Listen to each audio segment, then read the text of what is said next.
जैसे ही शाम ढलती है, डेमोंटे परिवार अपनी नई शानदार हवेली में आता है, जहां वह एक नई शुरुआत करता है। युवा मारिया की आंखें आश्चर्य से चौड़ी हो जाती हैं। उसकी आवाज उसके उत्साह और प्रसन्नता को प्रतिध्वनित करती है। वाह पापा, यह घर इतना बड़ा है। डेविड की उत्साह स्पष्ट है, क्योंकि वह घोषणा करता है, और इन सीढ़ियों को देखो, मैं ऊपर का कमरा ले रहा हूं। एलिजाबेथ की प्यार भरी चेतावनी उत्साह को शांत करती है। बस सावधान रहना, गिरना मत। हवेली के धुंधले गलियारे में मारिया रुक जाती है। उसकी रीढ़ की हड्डी में एक सिहरन दौड़ जाती है। डेविड, क्या तुमने सुना? किसी ने फुसफुसाया। डेविड उसकी आशंकाओं को खारिज करता है। हाँ, लेकिन यहां कोई नहीं है। एलिजाबेथ की आवाज बढ़ती चिंता के साथ गूंजती है। जॉन, रसोई में बर्तन अपने आप गिर रहे हैं। एलिजाबेथ अचानक जागती है। उसकी सांस गले में अटक जाती है, क्योंकि एक छायादार आकृति पास में मंडरा रही थी। कौन? वह फुसफुसाती है। उसकी आवाज धुंधले कमरे में कांप रही थी। बढ़ती निराशा के साथ वह चिल्लाती है, जॉन, लाइट चालू करो। जॉन उसके बगल में हिलता है।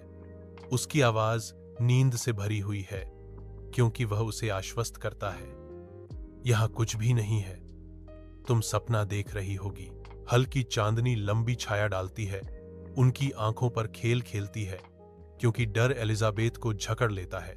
जॉन अब पूरी तरह से जाग गया, बैठ जाता है और चारों ओर देखता है, लेकिन उनके बेडरूम के परिचित आकार के अलावा कुछ नहीं देखता। बच्चों के कमरे में एक खिलौना ट्रेन पटरियों पर घूमती है, जिसकी गति शांति में बेचैन करने वाली है। डेविड की आवाज कांपती है, क्योंकि वह चिल्लाता है, मां, यह ट्रेन अपने आप चल रही है। मारिया की दहशत भरी चीख शांति को भेदती है, क्योंकि वह अपनी गुड़िया को उल्टा लटका हुआ पाती है। मम्मी, मारिया चिल्लाती है। उसकी आवाज खून से सनी गुड़िया को देखकर डर से भर गई। एलिजाबेथ का चेहरा पीला पड़ जाता है।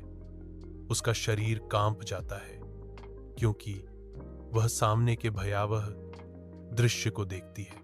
हे भगवान, इस घर में क्या हो रहा है? एलिजाबेथ चिल्लाती है। उसकी आवाज में हताशा बढ़ती जाती है। मकान के छायादार बैठक में जॉन की चिंता बढ़ती जाती है, क्योंकि वह इधर उधर टहल रहा है। जॉन की बढ़ती निराशा कमरे में भर जाती है। व्यापार में पैसा खोना, मुझे समझ नहीं आता कि क्यों।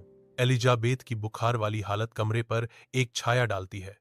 मुझे हमेशा बुखार महसूस होता है। बच्चे भी डर गए हैं।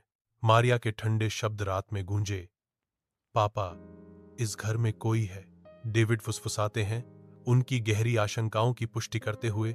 हाँ, वह हमें देखता है, हमेशा।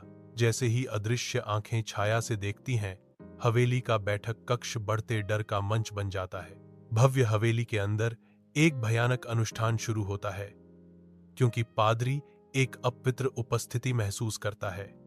यह जगह साफ नहीं है, यहां बुरी आत्माएं हैं। जॉन पादरी की चेतावनियों को खारिज करता है, अविश्वास से अंधा होकर कहता है, पादरी, यह अंधविश्वास है। पुजारी एक अनुष्ठान की तत्काल आवश्यकता पर जोर देता है। उसकी आवाज आशंका से भरी हुई है। एक अनुष्ठान करना होगा, अन्यथा नुकसान होगा। एलिजाबेथ चिल्लाती है, एक रहस्यमय बीमारी से ग्रस्त। जॉन, मैं ठीक महसूस नहीं कर रही हूं। पुजारी आत्माओं के क्रोध की चेतावनी देता है। उनके घर का उल्लंघन ये आत्माएं नहीं सुनेंगी। उन्हें लगता है कि आपने उनका घर चुरा लिया है। अनुष्ठान के बाद हवेली की हवा धूप की खुशबू और डर से भरी हुई है। एक चेतावनी हवेली के हॉल में गूंजती है, तुम ये घर छोड़ दो, वरना मारे जाओगे। जॉन खुद को मजबूत करता है। वह उस आवाज से कहता है, नहीं, मैं अपना घर नहीं छोड़ रहा हूं।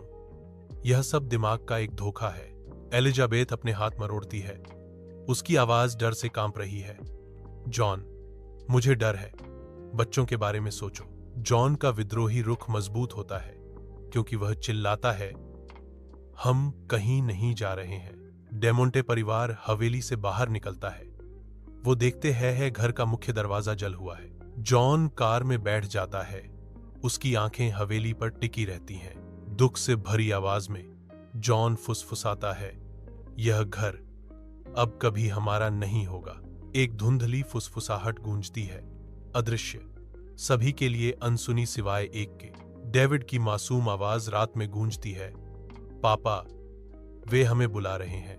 डेमोंटे कॉलोनी दिखाई देती है, भूली हुई भव्य अतीत का अवशेष जिसकी दीवारें रेंगने वाली बेलों से घिरी हुई हैं। घर को छोड़ने की फुसफुसाहटें इसके उजाड़ हॉल में गूंजती हैं, जो परिवार के वहां से चले जाने का एक भूतिया वसीयतनामा है। दिन के उजाले में भी हवेली दुख का आभास देती है, एक ऐसी जगह जहां परछाइयां मंडराती हैं और यादें रोती हैं। डेमोंते परिवार के जाने के बाद यह घर उजाड़ हो गया, परछाइयां घूमने लगी। लोग बताते हैं, वे कहते हैं कि रात में रोने और फुसफुसाने की आवाजें अभी भी यहां सुनी जा सकती हैं।